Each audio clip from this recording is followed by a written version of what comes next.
A ver, ¿qué pasaría si las claves para la seguridad personal de todos los días no vinieran de un experto en autoayuda, sino de una de las fuerzas de combate de élite del mundo? Pues de eso vamos a hablar. Hoy nos vamos a meter a fondo en una guía del Cuerpo de Marines de Estados Unidos que, ojo, no trata sobre la guerra, sino sobre una mentalidad de preparación que cualquiera pueda adoptar para moverse en un mundo que, bueno, es bastante impredecible.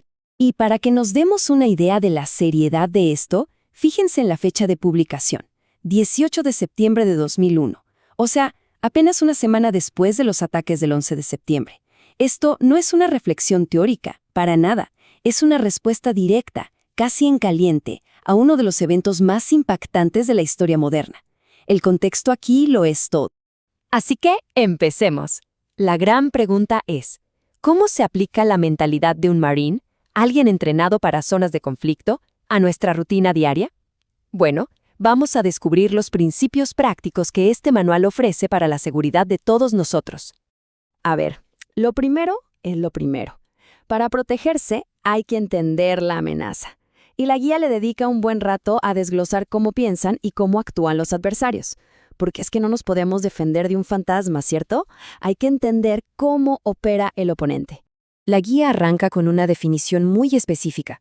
Ojo a las palabras clave: calculado, inculcar miedo, coaccionar. Lo que nos dice es que esto no es violencia al azar. Es una estrategia, una forma de comunicación muy violenta, diseñada para influir en mucha más gente que solo las víctimas directas. Ahora, este gráfico nos muestra algo clave sobre las tácticas. Aunque se ve un poco denso, lo que revela es que los atentados con bombas son por mucho el método más común. ¿Y por qué?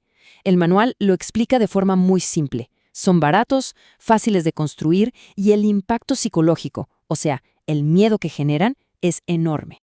Ahora, lo que es de verdad interesante aquí es que revela los objetivos detrás de los actos. No se trata solo de la destrucción en sí. Se trata de llamar la atención de los medios, de hacer que la gente desconfíe del gobierno y de forzar cambios políticos.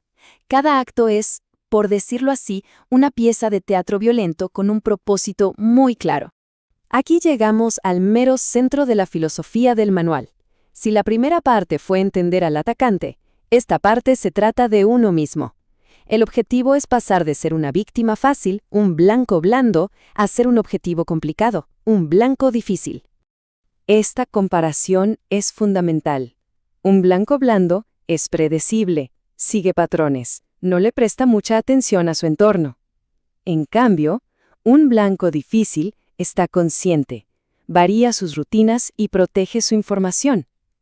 La idea central es que los atacantes siempre buscan el camino más fácil. El chiste es no ser ese camino. Y todo se resume en 3 principios, 3 reglas que son la base de todo.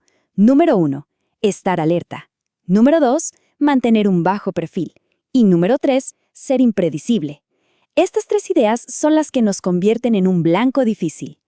Pasemos a lo práctico. La guía da ejemplos muy concretos. Y no se trata de vivir con miedo, Se trata de meterle pequeñas variaciones a la rutina para romper esa previsibilidad.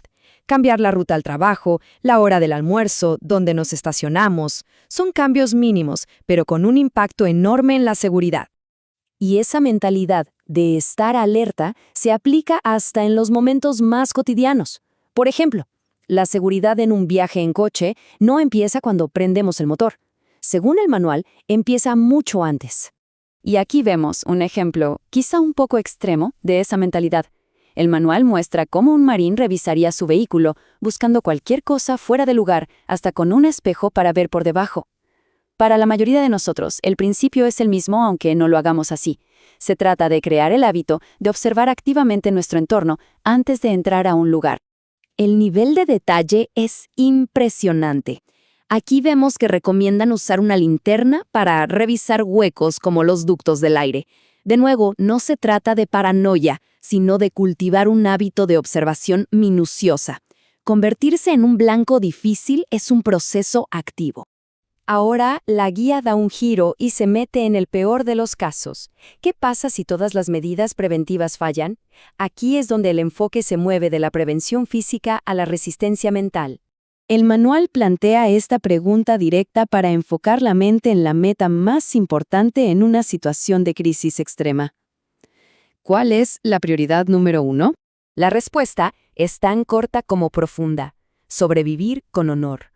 Esto pone las reglas para todo lo que sigue. No se trata de ser un héroe de película, sino de mantener la dignidad y tomar decisiones que maximicen las posibilidades de salir con vida. Para sobrevivir, hay que entender la propia psicología. La guía explica el síndrome de Estocolmo no como una elección, sino como una respuesta automática, inconsciente, al trauma. Es un mecanismo de defensa en el que la mente crea un vínculo con el captor para poder aguantar una situación insoportable. A diferencia del síndrome de Estocolmo, que es inconsciente, estas son acciones deliberadas, conscientes. El punto clave es mantener la mente y el cuerpo activos, adaptarse, controlar el miedo y, de forma estratégica, construir algún tipo de relación con los captores, para humanizarse ante sus ojos. Eso puede ser un factor clave para sobrevivir. Y este es quizá uno de los consejos más críticos y que van en contra del instinto. Si llega un equipo de rescate, la reacción natural sería levantarse y correr hacia ellos. El manual es inflexible. Es lo peor que se puede hacer. Hay que tirarse al suelo y no moverse. Las fuerzas de rescate no pueden distinguir entre un rehén y una amenaza en una fracción de segundo. La inmovilidad es supervivencia. Al final, la guía vuelve a su principio central. Sobrevivir con honor no es solo para situaciones de rehenes, sino que resume toda la filosofía. Una mezcla de resiliencia, de conciencia y de dignidad frente a la adversidad. Y así, el análisis de este documento nos deja con una pregunta final. Este manual, nacido de la necesidad militar, sugiere que nuestra mayor defensa no es un arma ni un muro, sino un estado mental, la conciencia activa y constante de nuestro entorno. En un mundo lleno de incertidumbre, quizás esa sea la herramienta de supervivencia más poderosa que tenemos.